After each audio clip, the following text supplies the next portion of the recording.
are scheduled to reopen for face-to-face teaching and learning tomorrow. The first phase consists of grade 11 and 12 learners who will sit for external examinations later this year. The other grades would then resume face-to-face teaching as the situation dictates. A very good evening and a warm welcome. I'm Denver Kisting and Erica Oshona is our sign language interpreter this evening. Tonight we unpack the readiness of schools that are supposed to resume face-to-face interaction tomorrow. To help me dissect that, I'm joined by a panel of esteemed guests. Firstly, Ms. Sanet Steenkamp, the Executive Director in the Ministry of Education, Arts and Culture. Good evening, ma'am, and welcome. Thank you, Denver. Good evening. We're also joined by Ms. Beatrice Losper, Chairperson of the Windhoek Secondary Schools Principal Association. Good evening, ma'am, and welcome. Good evening, Denver. Thank you for having me.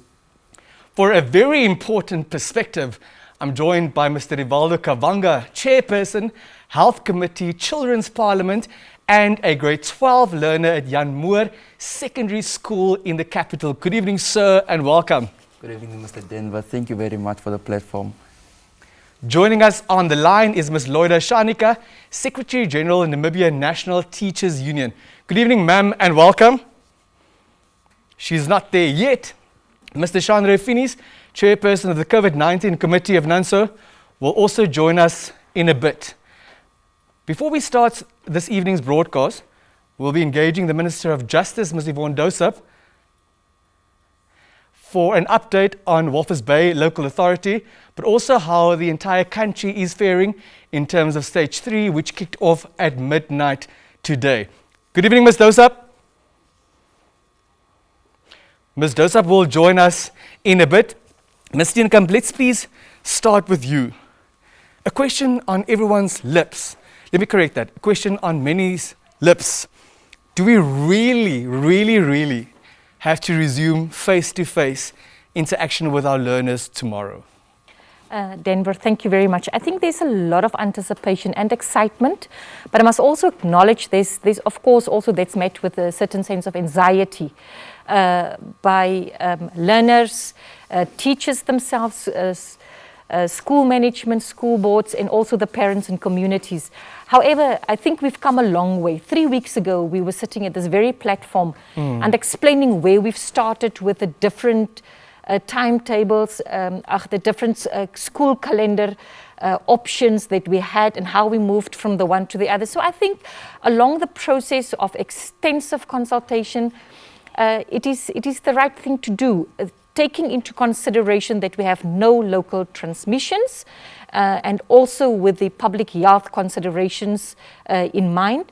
The consensus we reach with the unions and with everybody in the regions that it is an opportune time. We're halfway in the year, and I think it is now our opportunity to salvage and still see what we can do in terms of covering specific learning content, and especially for our 11 and 12s at this stage. What we do know, and seeing that you have the floor, is that tomorrow, the 3rd of June 2020, all more than 800,000 learners won't simultaneously rock up at school. Is that correct?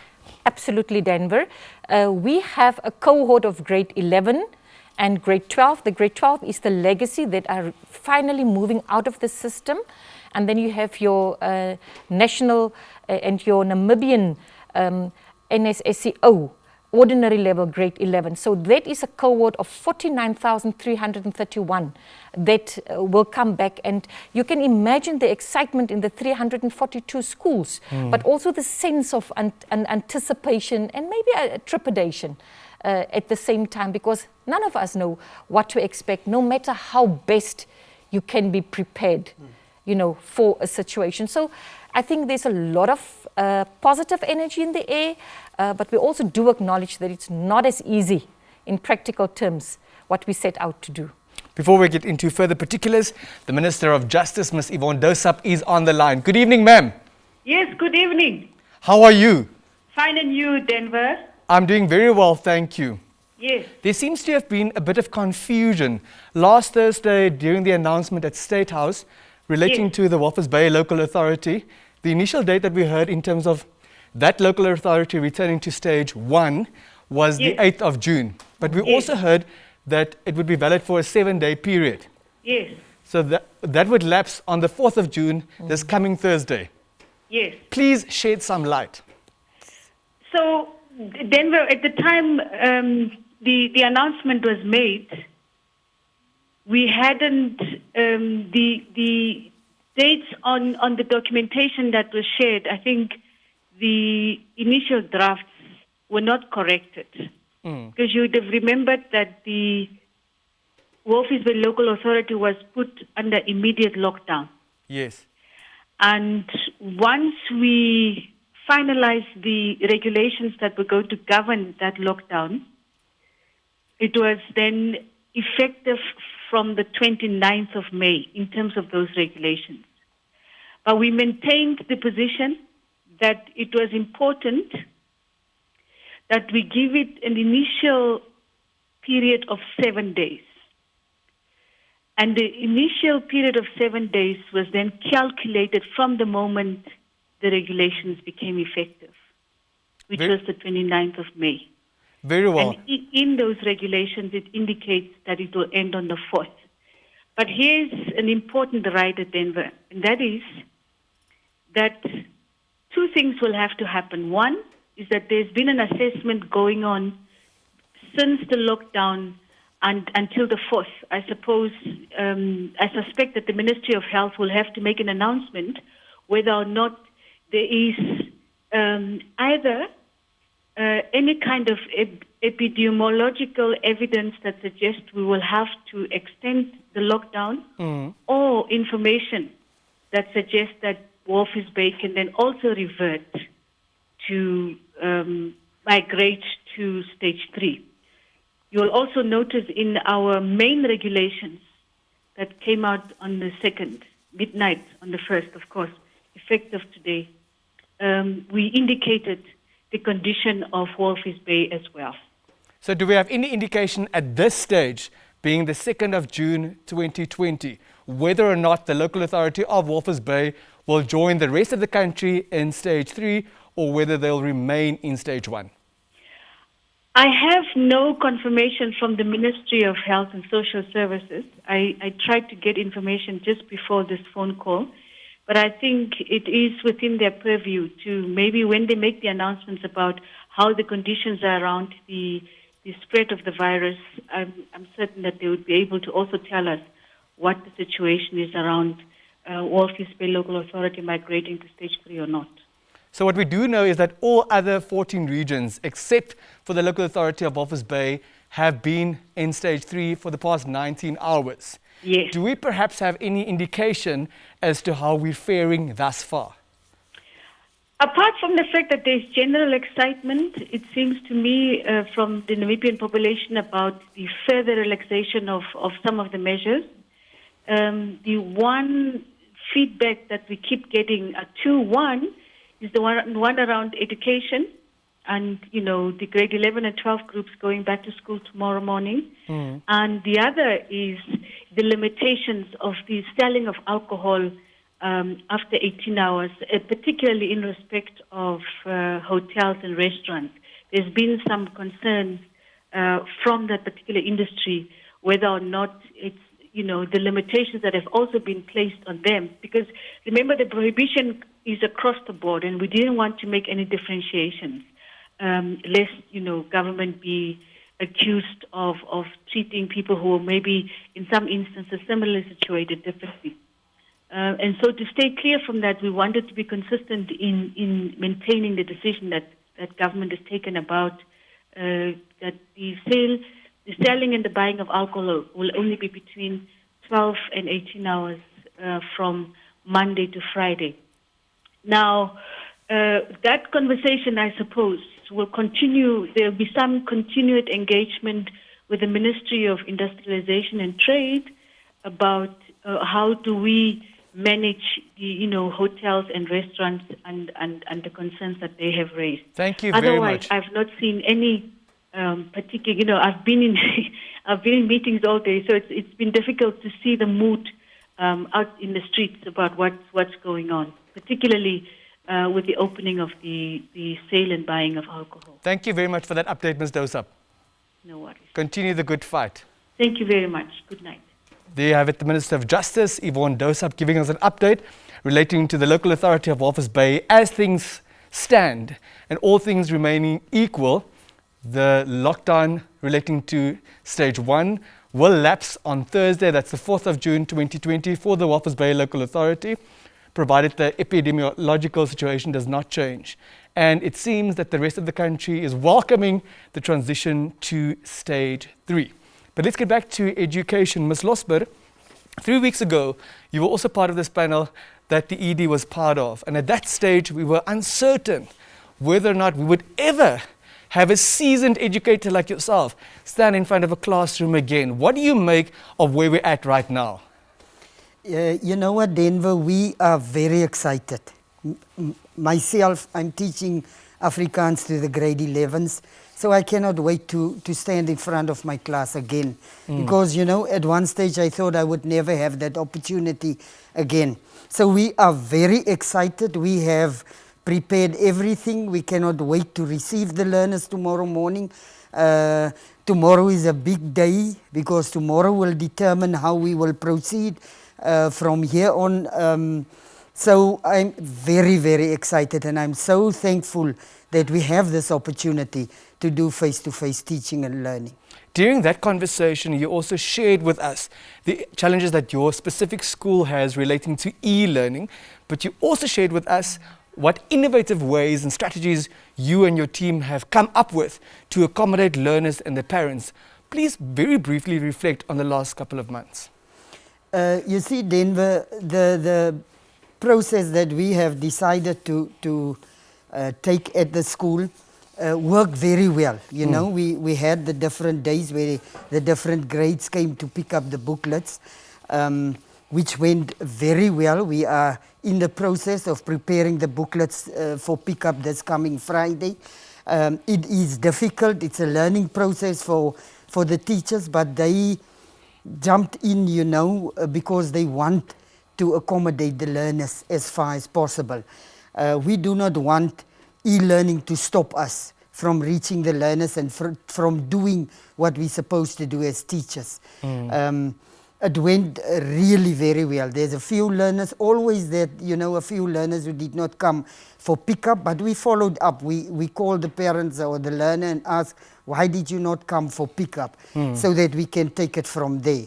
The teachers right from the beginning said they want the grade 11s and 12s back because we do not want a child to repeat the year next year. We want them to conclude this year since they are leaving school at the end of this year. And for that we are really very grateful, and the effort that the teachers have put in ever since we have started is just commendable, you know, especially since we cannot do e-learning as a school. But that is not, you know, having us take a back seat. We are moving forward. Thank you very much. Rivaldo, as a grade 12 learner, are you excited to return to school tomorrow? Mr. Denver, I'm very excited to return to school tomorrow. Why are you excited? Why am I excited? Because I've been at home for 3 months and I actually miss the interaction between me and my teachers, where my teacher is in front of me and teaching me in class. Very well. You're also the chairperson of the Health Committee of the Children's Parliament. That's right, Mr. Denver. In as much as you're excited about returning to school tomorrow, are there some concerns? Are there matters that you're worried about? There are 2 matters I'm really worried about. The first being whether or not we'll be able to complete the education syllabus in the time given, because we know COVID-19 stripped us of exactly 3 months of learning and teaching. And my second concern is whether schools will provide a safe haven for learners when we return, and will it be free of the coronavirus? Yes. And what would you need to be for your concerns to be put at ease? What would I need? I'd need teaching time to be extended. I would suggest the government include Saturday as a school day. Very well. So that's the first concern, sir. Very well. Before we get into the particulars and the practicalities about how it will work starting tomorrow, Ms. Steenkamp, we're welcoming Ms. Shanika from Nancha on the line. Good evening, ma'am. Yes. Good evening. Good evening. I can hardly hear you. Maybe you should increase your volume a bit. I'll try my best under these new normal circumstances. Okay. So the Nantu team has been visiting all 14 regions for a back-to-school campaign. How is that going? Yes. Thank you very much for having me. Yes, we have embarked on a back-to-school campaign. We are in a team of 14 in all 14 regions. The team comprised of the students' organization, which is NANSO. We have also a team from the Ministry of Health and Social Services, and also some officials from the Ministry of Education. Initially, we are aiming to visit all the 100 schools across the country that are expecting these learners as today and tomorrow, and until the 18th of December, if I might say. The main aim of the campaign is to assess the situation at the school, because the schools were closed for the period of a week when the teachers were on the midterm break. So we could only get that time to visit them as of yesterday until Friday. So what we are looking at initially, we are looking at to the issue of compliance in terms of the health and safety regulations or measures at schools. What have the schools put in place? We also want to provide the psychosocial support to our teachers to speak to them and the learners equally, and that's why we have somebody from the Ministry of Health in our team. The other way, we also were looking at to establish or to revive the health and safety committees at workplace that will be looking at health-related issues on a daily basis at the schools.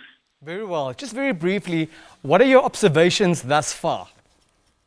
The observation from the schools that we have visited so far, let me be specific, I'm in Hangona region. So far, we have visited about 15 schools out of the 22 schools. I should say 11 out of these schools that we have visited, they have indicated, we have observed their readiness, because we were so impressed, so to say, that what we found at the schools, all the necessary health and safety essentials were in place. The schools have acquired masks for their learners and for the teachers, and they have all the necessary essentials in terms of the health and safety measures. The sanitizers we talk about, hand washing, they have tippy taps in place. I should really say we are satisfied in terms of those schools that we have visited, particularly to Angwena. However, I also got report from my team in the rest of the country. There are also most of the schools that the teams have indicated most of the schools are ready. However, we have schools that are not yet ready. And remember, last time we have indicated that for those schools that are not ready and they are not in compliance, we are not going to accept such a situation because we do not want to subject our teachers and learners to such conditions. Thank you very much. Thank you very much. We'll get back to you in a bit.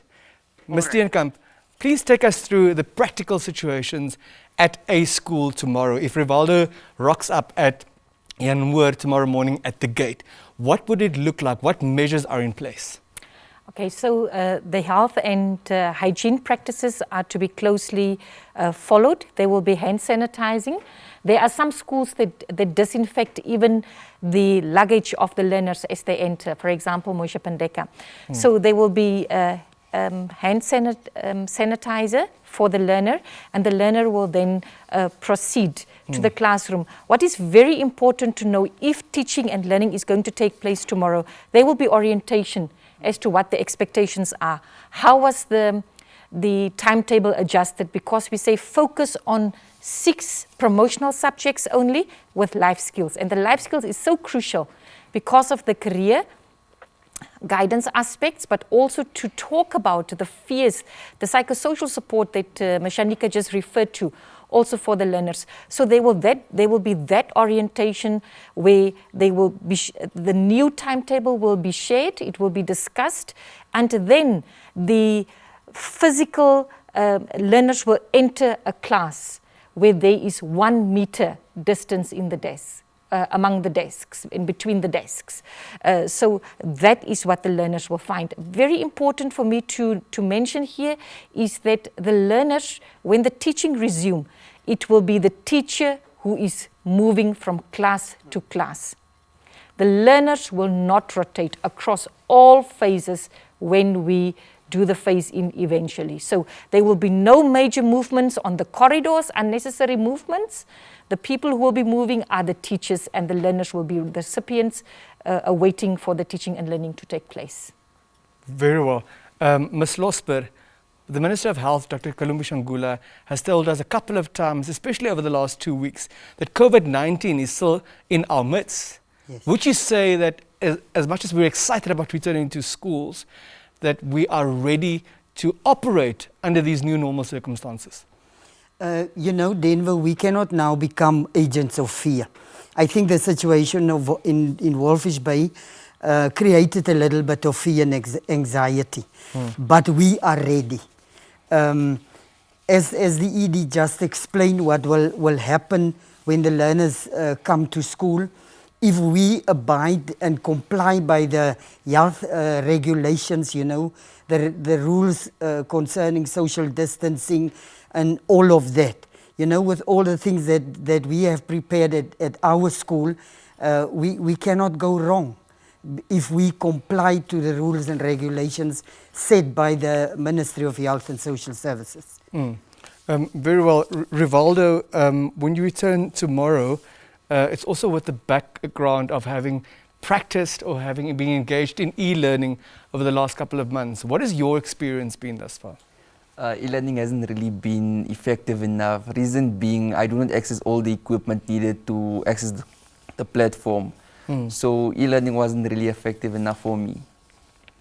And what would you have liked to see different?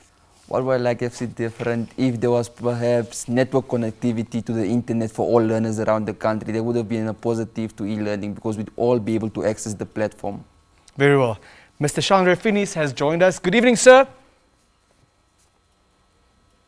Good evening, Chandra. Hello.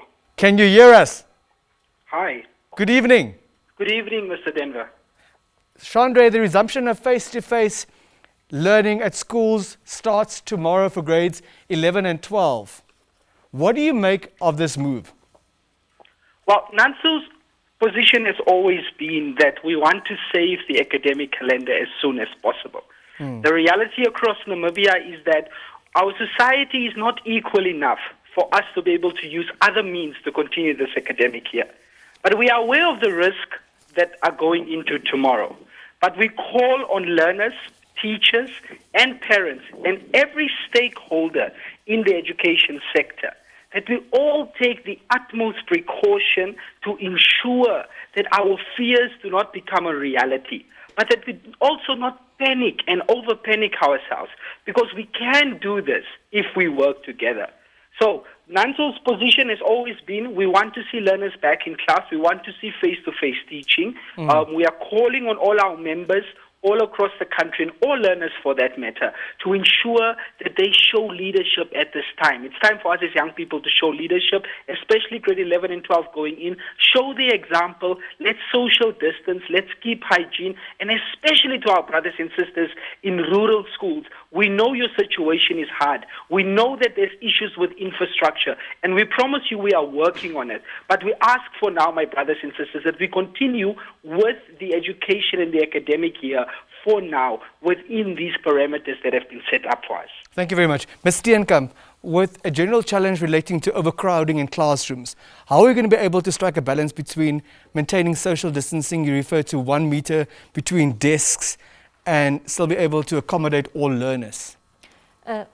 Remember that we've got only, out of the 800,000 learners, we only have 49,000 learners returning to the schools. So you will have ample classroom space.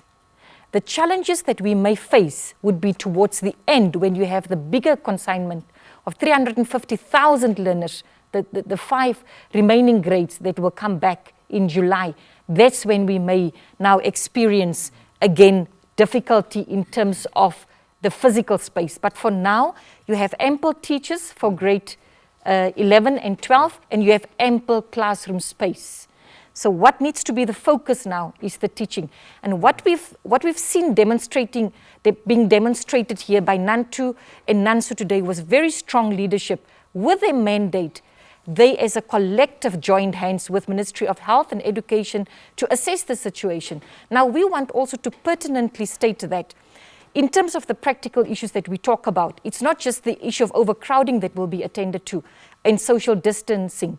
Every child will receive a face mask, a barrier mask that is washable, and we're requesting the parents to complement that effort. And secondly, for the biggest schools, we will provide up to 4 infrared thermometers or thermal guns. There are schools that have procured their own, so government will provide 2 until we will fill up and see how it goes. We also practically foresee that it will not be possible, maybe for all the bigger schools, to screen the learners at the gate. So one thing that they may need to look into is to allow the learners to go to the class, have a seat, and then move with the thermal gun. So those are some of the issues that, in practical terms, need to take place at our schools. And I'm very, very positive. In fact, Denver, I am most grateful because what we've seen here were very strong demonstration of leadership, also of school management. People were not sitting idle. They were really trying to address and delve into the school development fund, even to attend to minor repair and renovation. Thank you. And we're very, very happy about that. Although we're grateful to you, say that right now we will not have a problem immediately. But July isn't that far from right now. What are we going to do then? Okay, so because your 11 and 12 is also, these are the groups that you want to see. They will write an exam at the end of the year, starting already possibly around the 9th of November. So these are a group that are able to rely on self-directed learning. One of the issues that we may need to look into would be the following, that you alternate the days. If you have class 11, just class 11, and you divide that into 11A1, 11A2, one of the issues could be to say, on Monday, 11A1 comes to school. And on Tuesday, 11AB comes to school. Then that one day, the child will focus on self-study, study groups, or ensuring that he or she are working on worksheets or question papers, or keep him or herself constructively busy and engaged. Thank you. Chandra, are you still there? Yes, sir. You shared Nance's position on returning to schools. We hear you, but which are the concerns that you still need to have addressed? Well, we are obviously concerned as an organization, especially about primary school learners and learners who are younger, and whether or not they will be able to adhere to social distancing and so on. Because we understand the culture that we grew up in, we understand the culture that these children grew up in, and it's a new normal. We are also very much concerned about the supply of masks, especially to rural schools, because we know how remote they can be, because we know how harsh the conditions can be. Necessarily, service providers might not reach there. But we are working on an amicable solution with that, which we will be taking to the ministry at a stage that will be announced in the foreseeable future. But while we have these concerns, Denver, I think it's important to note that we sometimes need to weigh what can be lost and what can be gained. We understand these risks, but there's a greater risk in allowing the entire academic year to lapse. And we understand the position of the Ministry of Education. It's a very tough position. It's too many learners to provide laptops for. And even if you do provide laptops for them, many of them don't have electricity or internet services at home. So what we need to do at this point is we all really, as stakeholders, need to take every single precaution. And we need to deal with these issues that we've identified. Other issues include schools in rural areas that might not have proper sanitation and so on. But the ministry has reassured us today that they are ensuring that those schools delay their opening and that everything is fixed around what needs to be fixed in terms of infrastructure. Thank you. We appreciate that. But Denver, at this point in time, it is important as a nation that we realize that we might lose out on certain things. And the education sector is too big to continue pausing for the rest of the year. It's too big to say, let these kids sit behind for another year. Thank you very much. On the economy and the social strata of this country, Nanso believes due to that, we support this move by the Education Ministry to reopen schools. And we will ensure that we make sure that our members and their parents on the ground try their level best to ensure that we bring our part in making sure we take precautions to ensure that no child in Namibia is left behind, regardless of where they come from or their economic status. Thank you very much, sir. If you want to participate in tonight's conversation about education, 061 291 339. That's 061 291 339. Please remember to switch off your television set or your radio to avoid any confusion, and please be brief. Ms. Losper, I don't want to belabor the point of concerns, but you also represent the principals in the association. Which are the worries that they have relating to the resumption of face-to-face interaction tomorrow? Most of the principals are worried about the fact that the learners are not educated as far as social distancing is concerned. You know, many of the schools have this thing of handing out booklets. Learners come to pick up. The ideal situation would be for parents to come and pick up the booklets. But unfortunately, the parents work, so the learners have to come. And what we saw during the pickup, you know, the learners are so happy to see one another.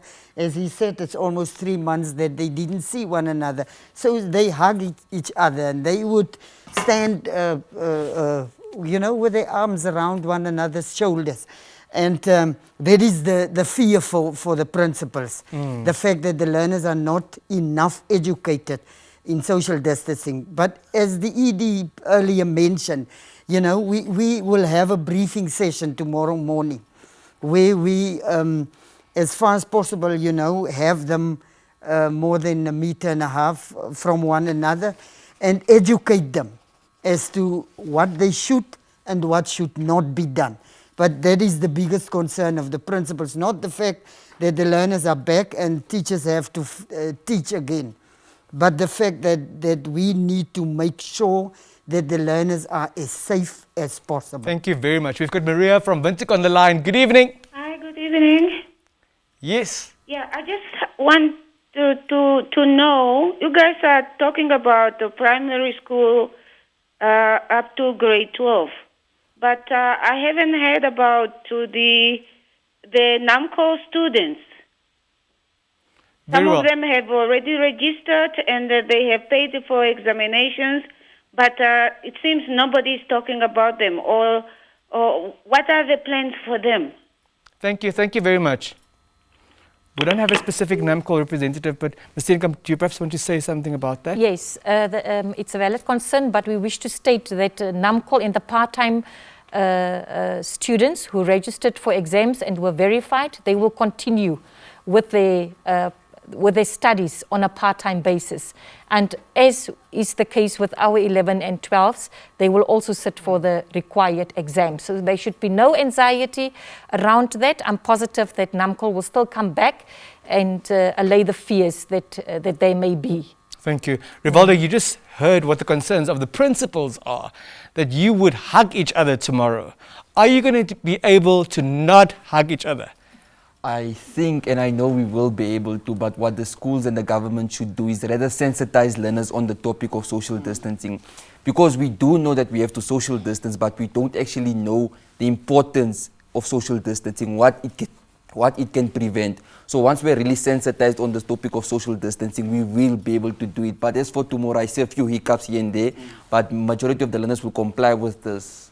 So if your best friend walks towards you tomorrow morning and wants to hug you, you're going to say, please, stay 1 meter away from me. Let's make meaningful eye contact like the ED always says.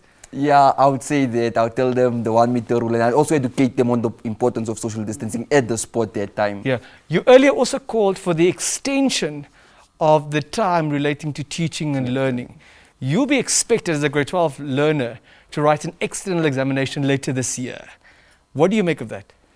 I'm really not sure what to make of it because there are so many factors contributing to us grade 12s currently. We have the mental health that is not properly being addressed for learners. We just come from a 3 months period of a state of emergency.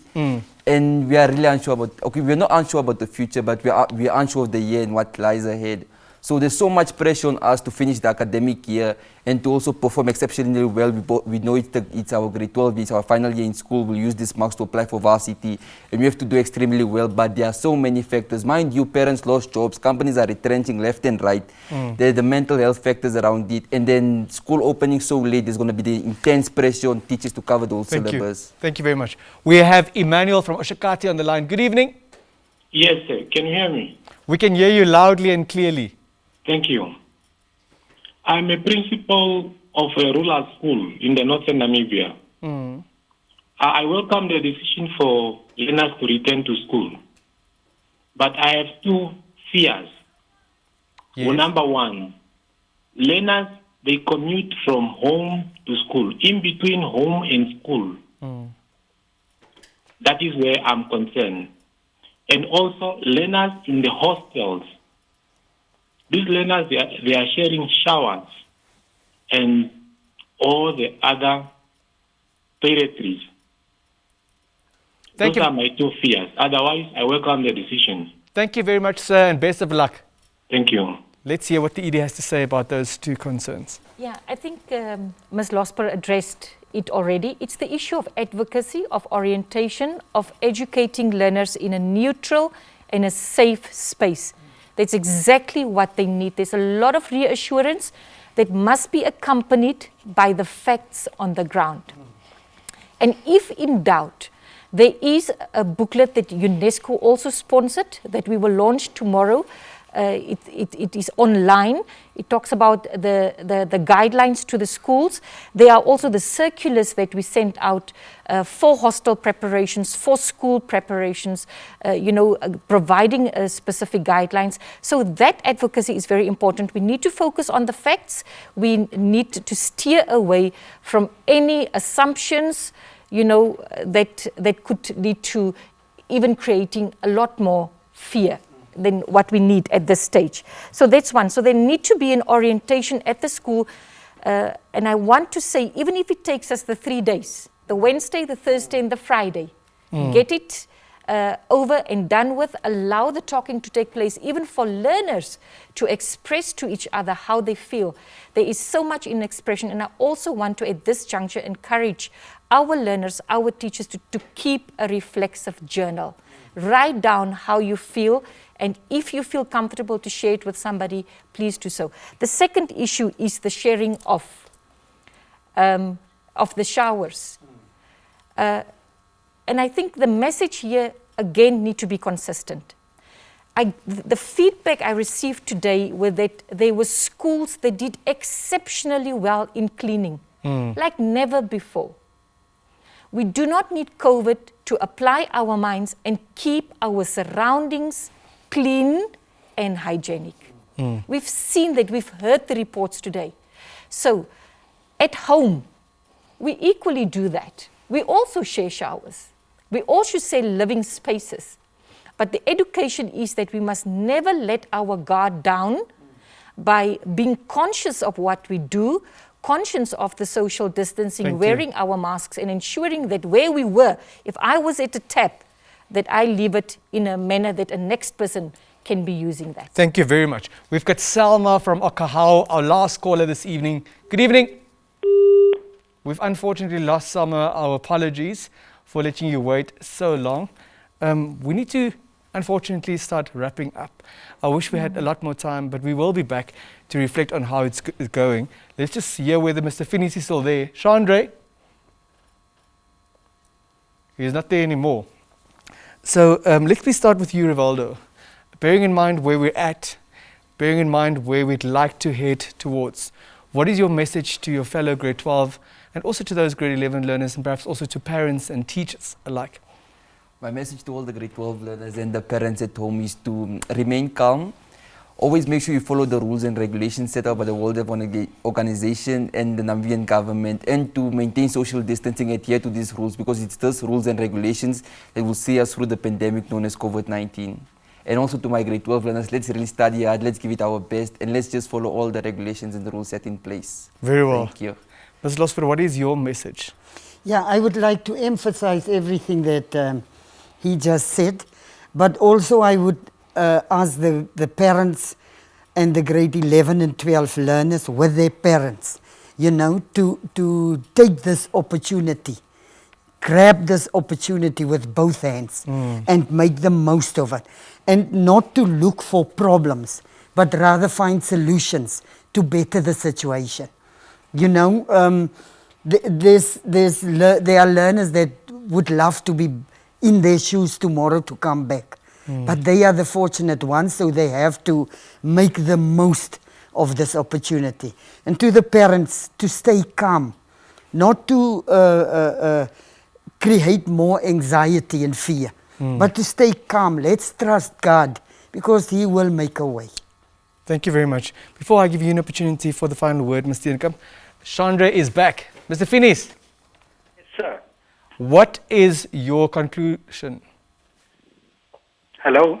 Can you hear me? Yes, I can hear you now. What are your concluding remarks on the way forward, sir?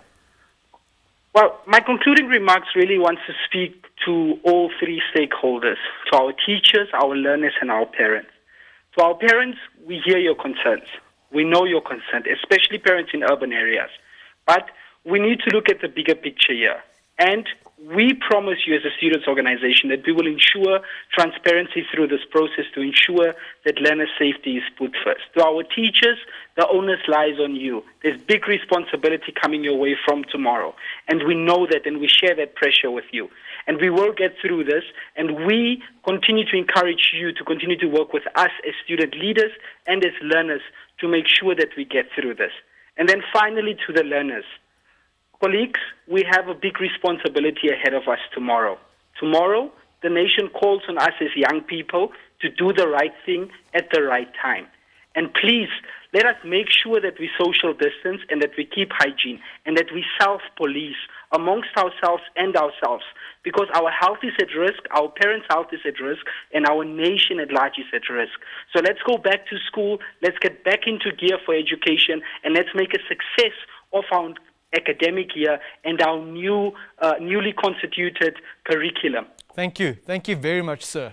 Thank you very much, Denver. Mr. Steenkamp, before you share the final word with us, this morning we saw headlines referring to indemnity forms that are required by some parents before they're allowed to send their children back to school. What do you make of that development? Yeah, I wish to categorically state, Denver, that the Ministry of Education, Arts and Culture or our government did not issue any directive to any of our schools. I think there was a misconception that government schools are also signing indemnity forms. Now, I said indemnity forms are nothing new. However, the way I interpret this is all this indemnity forms that came up comes from a center of fear and uncertainty. With the parents asking their specific questions and having their anxieties, and with the schools trying to put all mechanisms in place, but also at the same time does not want to be seen as negligent. So I think it's a situation where we can bring both parties to talk about it and handle it. So if we address the fear and that uncertainty, I mean, we should not be having queries, but indemnity form is a legal document, and so we say if there are any concerns in our public schools, we will always be open to approach our Minister of Justice or the Attorney General in this regard. But are private schools allowed to insist on an indemnity form being signed by the parents? I think insistence is quite a strong word. The schools have rules and regulations that the learners must abide by. We must remember, Denver, that when we go back to school, there will be a lot of expectations in terms of discipline, not just from the teacher side, but also from the learner side. And no school want to be found wanting when it comes to implementing the health and hygiene and safety protocols that are prescribed by government. So I don't think we should insist. I am a firm believer in dialogue, and I think that dialogue should be extended. And I once again wish to reiterate, for both states, public as well as private schools, if a parent are not at ease of sending your child, visit the school, familiarize yourself. I also wish to iterate the concerns that the unions are having are our own concerns. Thank you. Thank you very much. Ms. Shanika has joined us again. Are you there, ma'am? Yes, I'm here. Before we let you go, your final remarks, please. Yes, my final remarks, I just want to appreciate the efforts from our teachers. What we have seen in some of the schools, we have seen some creativity from our teachers that, because really it was, in some schools it was so much impressive. We also want to encourage them to report to us anything that they think it needs our attention, because we continue monitoring the situation and we encourage them to let us know of anything that they think it will need the attention of the union. But we continue doing the assessment in the next 3 days, and we will also make our report very clear, or very we'll share the report with the Ministry of Education and also the employer. Thank you. And see how those other challenges can be addressed collectively. So, but all in all, we appreciate and we want them to Thank you very much, ma'am. practice, the measures and keep Thank safe. you. Thank you very much, ma'am. All right. Sanet, perhaps one powerful word. Our education fraternity and the parents and the learners must know that we believe in them. It is that simple. Thank we you. trust you, we believe in you. We cannot fail. Thank you. Your one sentence, ma'am. Yeah, I fully agree. If we focus on doing the right thing right all the time, Thank you. then we cannot go wrong. Thank you, sir. Your final one sentence. My last sentence would be, learners, let's study hard, let's grab hold of this opportunity with both hands, and let's make the most of it. Thank you very much for your time, and we can do this. Together we are better. Absolutely. Namibia, let's please remember to continue washing our hands and sanitize. Parents, please remind our children. Let's try and maintain, to the best of our abilities, social distancing, and let's wear our masks consistently. Remember, together we are better. From all of us here at the NBC COVID-19 Update Desk, it's good night and goodbye.